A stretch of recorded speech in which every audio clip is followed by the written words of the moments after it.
You ever get totally mesmerized by like a photo of a hurricane? There's something about them that nature is awesome feeling. But today, we're going deeper than just cool pictures. Yeah, for sure. We're diving deep into the science of hurricanes with some fascinating sources. It's going to be awesome. We're talking about everything from how they form to their crazy relationship with our planet and everything in between. It's about understanding the power, but also how they fit into the big picture of our climate and these ecosystems. Yeah. So to kick things off, let's get something straight. We're talking hurricanes, cyclones, typhoons. Are these all different things or what? It's like that old saying, location, location, location, right? Yeah. They're all basically these giant swirling storms. Wind's got to be at least 74 miles per hour. Yeah. But we just call them different things depending on where they form. So it's like different slang for the same intense weather event. Exactly. Same awesome, but maybe a little bit scary phenomenon. Okay, that makes sense. And to track just how intense these things get, we've got the Saffir-Simpson scale, right? 1 is a breezy day. 5 is like, run for the hills. Well, maybe not run for the hills, Nice. but yeah, it's serious stuff. It's a scale of 1 to 5 based on wind speed.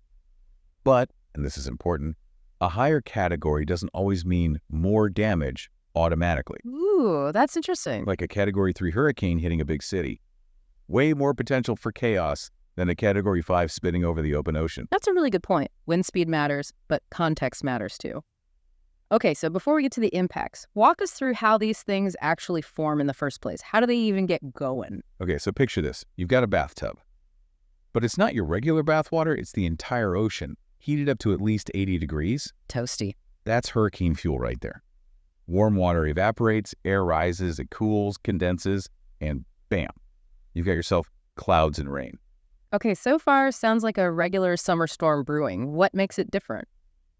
Now you add in the Earth's rotation.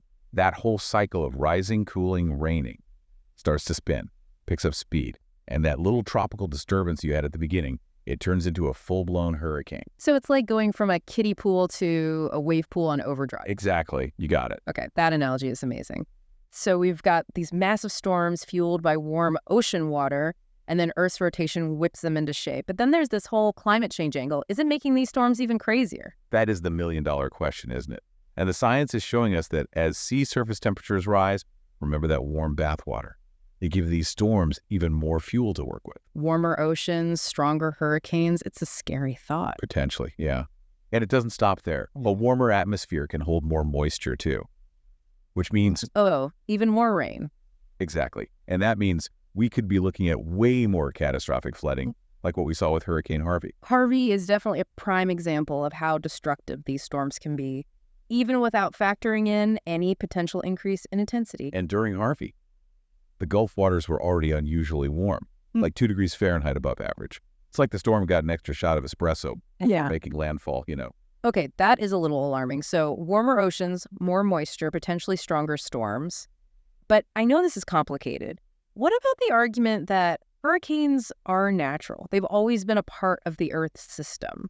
You're absolutely right. It's not as easy as saying climate change equals more hurricanes. There are natural climate cycles at play too, things like El Nino and La Nina. Those affect hurricane development as well. But here's the thing. As humans, we are messing with this system, and we have been for a while now, and the potential consequences. Those are big, way too big to just ignore. It's like we've got all these pieces of a puzzle. We're starting to see how they fit together, but there's still some missing pieces. And finding those missing pieces is what scientists are working on figuring out. They're using more and more complex models, doing all this data analysis, just trying to really understand how climate change might be impacting hurricanes. It's an ongoing investigation for sure. Which makes their work incredibly important. Okay, so we know hurricanes are powerful, wind, rain, the whole shebang. But let's break down how they actually cause so much damage, the specifics, starting with this. Storm surge. What exactly is that? Okay, picture this. You're on the coast, Yeah. right? And all of a sudden, it's like the ocean just decides to pay a little visit, a very forceful, not so welcome visit. Storm surge is that wall of water that gets pushed ashore by the hurricane's winds. Wow, the ocean is literally attacking the land. And it can be even more destructive than the wind itself. It's like the ocean is literally invading the land. No wonder they say storm surge is a hurricane's deadliest weapon. It's true. And then on top of that, you've got the torrential rains, right? Just overwhelming drainage systems everywhere. Combine that with the storm surge, all that water being pushed inland. Yeah. Yeah, that's how you get catastrophic flooding. It's a recipe for disaster. And then there's landslides to worry about, too. Those seem like they'd be more common in mountainous areas, right? Yeah, for sure. When you get those heavy rains, the soil gets completely saturated, really unstable, makes it prone to landslides. It's like the ground itself just gives way. So you get this cascading effect, all these different hazards, all unleashed by just one storm. It's kind of mind-blowing how much damage just one hurricane can cause. No wonder we all remember names like Hurricane Katrina. That was devastating, even though it wasn't even at Category 5 when it hit. Katrina's a really good example of how a hurricane's impact, it's not just about the wind speed, the storm surge in that case, absolutely catastrophic. Katrina's actually still the costliest U.S. hurricane, believe it or not, $125 billion in damage. But even going way back, the 1900 Galveston hurricane, which was a monster Category 4, that one still holds the record as the deadliest natural disaster in U.S. history. The estimates are between 6,000 and 12,000 lives lost. It's just heartbreaking. It really is. And speaking of history, I'm curious about how these storms have shaped the planet over time, especially when you think about coastal ecosystems. Like, what happens when a hurricane slams into a coral reef? Is it just instant annihilation, total destruction? Well, it's definitely a story of destruction, that's for sure. But also renewal, which is interesting. Imagine those massive waves just smashing into these delicate coral structures. It's like an underwater earthquake, and the damage, it's not just from those powerful waves either. Yeah. Hurricanes, they stir up so much sediment, and then all that sediment settles on the coral, which basically suffocates it. So it's like they get beaten up and then buried alive. That's rough. It's a 1-2 punch.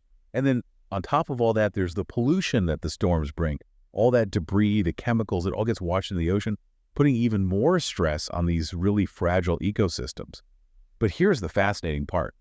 In the middle of all this chaos, there's this element of renewal. Okay, now you got to explain that. How can something so destructive also be beneficial? I don't get it. Well, for one thing, hurricanes actually help cool down ocean temperatures. And that can be a good thing, especially in areas dealing with coral bleaching because of warmer waters. It's like hitting the reset button on a system that's overheating. And as for all those broken coral fragments, well, they create new surfaces for new coral to start growing on, which can actually lead to regeneration over time. Wow. So it's like pruning a garden in a way. Sometimes you've got to create a little chaos to help things grow back stronger. It's true. It's amazing how resilient nature can be. Resilience really is incredible. It's like it's built into the fabric of the natural world. But, and this is a big but, that doesn't mean we should take it for granted, Understanding our impact on these systems, it's more important now than ever, especially with climate change looming over everything. You're preaching to the choir. And that's where all the work of scientists who study hurricanes comes in, right? They're like the detectives of the natural world trying to solve these mysteries and predict what these powerful storms are going to do next. 100%. And they're using some amazing tools and techniques these days. We're talking data analysis, computer models, even flying right into the eye of the storm with those hurricane hunter missions. Oh, yeah, those are insane. They're critical, though. It's all about gathering that data. So we can improve our ability to forecast these things. It's like this never-ending quest for knowledge, trying to solve this giant puzzle, and that puzzle is a hurricane. It's a good analogy. And speaking of puzzles, there's this crazy phenomenon called the Fujiwara effect. It's a head-scratcher, even for scientists. Oh, I've heard of that. It's when two hurricanes get close enough together and then they start, dancing? Right, yeah. That's one way to put it. Imagine two of these swirling storms, and they get so close that their centers start rotating around a common point. So it's like a hurricane ballet, but with a lot more at stake. Exactly. And it's hard to predict what will happen. Sometimes they merge, and you get this even bigger, more powerful hurricane. But sometimes they repel each other, go off in totally different directions than anyone expected. No way. So not only do we have to worry about individual hurricanes, but we also have to think about them interacting with each other, potentially in totally unpredictable ways. Welcome to the world of meteorology. It's complicated. There's always more to learn, so much we don't know yet about these powerful forces of nature. It really does make you realize, we're trying to predict the weather, but instead of just some rain clouds, we're talking about these massive forces of nature. And speaking of unpredictable, I've always wondered, how do hurricanes even get their names? Is there some guy at the National Weather Service with a dartboard and a list of names just throwing darts? That'd be pretty funny. A hurricane naming reality show, right? Yeah. But no, in all seriousness, they've actually got a very specific system for this. Oh, really? Yeah, it's the World Meteorological Organization, the WMO. They're the ones who set it all up. Okay, so how's it work? Well, they have these lists, right? 6 different lists, actually, and they rotate through them. Each list is for a different hurricane basin. And get this, they alternate between male and female names on each list. Yeah, and every year, they go straight down the list alphabetically. So as soon as a storm gets strong enough to be called a tropical storm, bam, Yeah. it gets a name from that list. So no more of that storm of the century kind of thing, huh? Everything's got a name now. Exactly. Much more organized. I say. But what about when hurricane is really destructive, like a Katrina or a Maria? Do those names get retired? Yep. If a hurricane is bad enough, like super devastating, they retire the name. It'd be kind of messed up to use it again, right? Think about all the memories, the emotions tied to a name like Katrina. Right. It's about acknowledging the impact, honoring the people who were affected. Wow, I never knew that. That's actually really cool. It gives those names even more significance, Like we learn from these events. Exactly. And speaking of learning, I think we've given you a pretty solid crash course on hurricanes today. Yeah, we really went from those swirling photos to the science behind them, how they form, climate change, those impacts on coastal ecosystems, even how they get their names. It's amazing how much there is to learn about something that, we kind of think we already understand. Right. That's what makes this stuff so fascinating. There's always more to discover. You dig a little deeper and you realize how much you don't know. That is the beauty of the deep dive.